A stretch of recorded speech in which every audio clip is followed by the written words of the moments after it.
You open the app to buy one thing. 10 minutes later, you're checking out with four, and somehow, every single purchase feels justified. One was on sale, another seemed useful, a third felt like a reward after a stressful day. By the time the confirmation email arrives, the excitement is already fading. A few hours later, or maybe the next morning, you look at your bank account and wonder, what was I thinking? Here's the strange part. You probably weren't being careless. Your brain was solving a completely different problem than the one you thought you were making. And once you understand what that problem is, impulse buying starts looking a lot less random. Because this isn't really about shopping. It's about how your mind makes decisions when emotion arrives before logic. Think about what usually happens. Maybe work was exhausting. Your boss added another task 5 minutes before you were supposed to leave. Maybe you spent the day answering emails, sitting in traffic, or worrying about bills. Then you're finally home. You open your phone. You're not looking for something to buy. You're looking for something that feels good. That difference matters more than most people realize. Because the purchase isn't always the goal. Sometimes the feeling before the purchase is. And that's where the psychology quietly changes.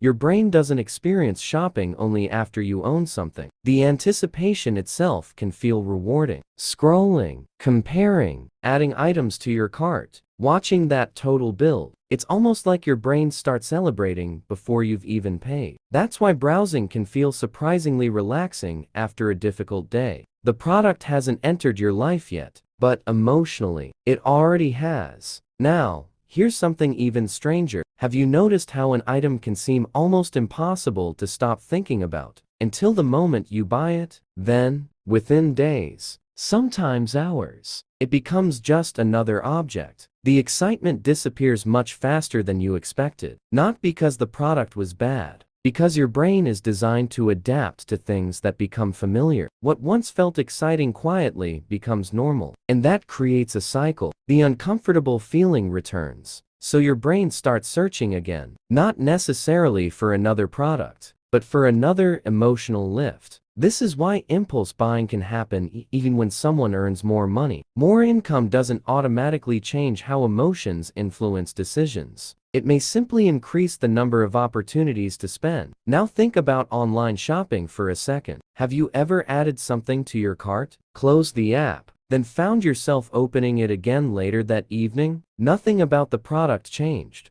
but something inside you did. Maybe boredom showed up. Maybe stress got louder. Maybe you just wanted the uncomfortable feeling to stop for a while. The product stayed exactly where it was. Your emotional state didn't. And that small shift can completely change what feels like a good decision. But this still doesn't explain the biggest mystery. If impulse buying often leaves people feeling guilty afterward, why does it keep working? The answer has very little to do with self-control, and much more to do with timing. Because your logical brain and your emotional brain don't always arrive at the decision together. One reacts immediately, the other often shows up a few minutes later. By then, the order confirmation may already be sitting in your inbox, and once you see what's happening during those few minutes, you'll probably never look at impulse buying the same way again. The moment you see something you want, your emotional brain starts asking one question: how will this make me feel? Your logical brain asks a different one: will this still matter next week? The problem is that those two questions rarely get answered at the same speed. Emotion is fast. Logic is patient. Online stores know this. That's why many shopping experiences are designed to keep you moving instead of reflecting. One-click checkout, limited stock messages, recommended items, a countdown timer. They're not forcing anyone to buy, but they can make emotional decisions feel easier to act on before your more reflective thinking has time to catch up. And that's why impulse buying isn't always about weak willpower. It's often about reducing the amount of time between wanting something and paying for it. Now, here's the deeper layer that many people never notice. Impulse buying usually isn't about the object. It's about the identity attached to the object. A new jacket may feel like confidence. A productivity app may feel like becoming more organized. A fitness gadget may feel like finally becoming the person you've wanted to be. For a few moments, you're not only buying a product, you're buying a version of yourself. That's incredibly appealing. because changing your identity feels much bigger than buying another item. But reality works differently. The package arrives. You use it for a while. Life slowly returns to normal, and the gap between who you are today and who you hoped to become is still there. So the brain quietly searches for another purchase that promises another fresh start. And the cycle begins again. Now think back to the last impulse purchase you made. Was it really about needing the item? Or was it about needing the feeling that came with it?